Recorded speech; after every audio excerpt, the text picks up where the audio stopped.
I really wanted to be a hockey player. Well, you have the side. Did you play? Yeah, I played. I played until I was 14. It was pretty bad. I was being sat by coaches on the bench. I'd ride the pines if I wouldn't go out and hurt a kid since I was about 7 years old. It happened so many times. Because you were always big for your age. Yeah. But I had pretty good hands. I was a goal scorer. Yeah. But because I was a fucking giant, they would be like, okay, you have most goals on the team, but you need to go take that kid out. I'd be 7 years old and I'd refuse. And so like when I was 14, Jesus. After like, years and years of this, because I started playing at 3, the coach was benching me the first 2 periods, like 3 minutes left in the second period. He goes, okay, go on. And I go on and I don't go after the guy, but the guy puts me headfirst in the boards and I go black. And I wake up 10 minutes later, nothing's moving. I have no control over my extremities. And I'm like, oh, well, fucking done. 14 years old, I'm done. And then slowly. That's terrifying. Yeah. Just terrifying. Yeah, it was. One of the biggest fears. Yeah, one of the scariest things ever. And then bit by bit, slowly it came back. Extremities started to tingle, got it back. And then this fucking thing that they had been trying to turn me into, all of a sudden I just kind of got up and I was like, you got to put me in the third. And he's like, nah, you took a pretty bad spell. I was like, fucking put me in. And I went after that kid and I put that kid in the hospital. And at that age, I thought I had killed him. I didn't really understand. And that was the last time I played. Because you felt so bad? It's just not. And look, we all have, as you know, everything lives within us, and if you choose to unearth things and open up the filter and just kind of go, okay, well, I'm going to go there. And we do that for our job, right? Right. I decided that I didn't want to do that anymore in my life. Yeah. At such a young age, you kind of like introspectively knew that something wasn't quite right. And I think that tells a lot about you, because I remember being a young kid, and you grew up in Canada, much nicer country. No, I love the U.S. But I mean, Canada's like the nicest people on the planet. We can get into that. But We're not bad. No, I used to hang out with some folks, some kids, and they were getting into bad news. They were starting to sniff gas and this is like, we're 12 years old, sniff gas, and doing some things, stealing like a neighbor's car when they're out of town and driving it around.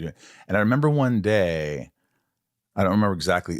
I just remember something dawned on me, and they were all messing around and drinking, and I just slowly turned around, and we used to cut through the yards, people's yards, neighborhood. You just go out until 10 p.m. and do whatever you want. It was safe. And I jumped over one fence and went in the yard, jumped over the other fence to a street, and then I walked home, and I never looked back. And I said, I knew something in me said, you can't hang out with this crowd. Yeah. My parents didn't say, I don't want you doing that. They didn't know anything. I knew that this was going to be a bad idea to continue hanging out with these people. Yeah. And funny enough, my mom, the only person she ever let spend the night at my house, because she loved this kid's family. Yeah. She let this one kid spend the night. And I never got a chance to have friends spend the night, but she goes, he could spend the night. And I was like, okay. Fast forward about 5 years, he's in prison for life for killing a man. Yeah. That one friend I was allowed to have spend the night. Yeah. But I think my point is like, I don't know if serial killers, I don't know if people who end up murdering people have that ability to say, hey, I'm not going to, this is not right. You know what I mean? Yeah. So I think that is part of it. Yeah, I don't know. It was such a part of the culture of it, and then all these years later, I couldn't talk about hockey. I couldn't watch it. I couldn't listen to it. I just completely disengaged. And then when I was 23, I was a theater actor in Toronto, and I had been there for a while, and there was an audition for a hockey movie, and Miracle, Mystery Alaska. Mystery Alaska, Yeah, right? Yeah, and I went. I did 4 auditions, and then they were like, "Okay, well, the final audition is on the ice. Can you play hockey?" And I was like, "Well, I'm from Thunder Bay." And they were like, "Yeah, but can you play hockey?" I was like, "Oh yeah, you guys are from LA. Thunder Bay. If you come from Thunder Bay, everybody plays hockey in Thunder Bay." You know what I mean? But you hadn't played for a long time. I hadn't. So I went to Play It Again Sports, spent like $60, got equipment. And I would go out to Nathan Phillips Square. Do you know Nathan Phillips Square in Toronto? No. They have a skating rink during the winter. It's right in front of the City Hall. And I would go at nighttime because no one was there. And I would play from like 11 p.m. till about 2 or 3. For how long before this final? I had a couple weeks. And then I went on the ice. And yeah, I mean, like. And you were good enough.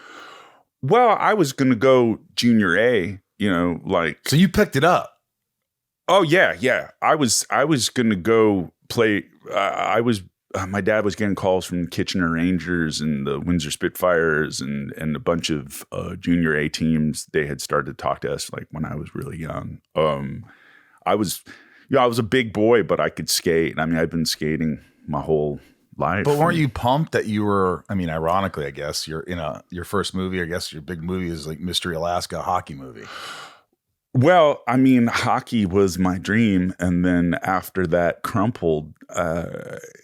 I really had this thing deep inside of me that was like, God, I swear if I had a chance at this acting thing, like I think it's just, I'll do whatever the fuck it takes. You loved it. You were passionate beyond. Oh, whatever it takes. Are you still like that?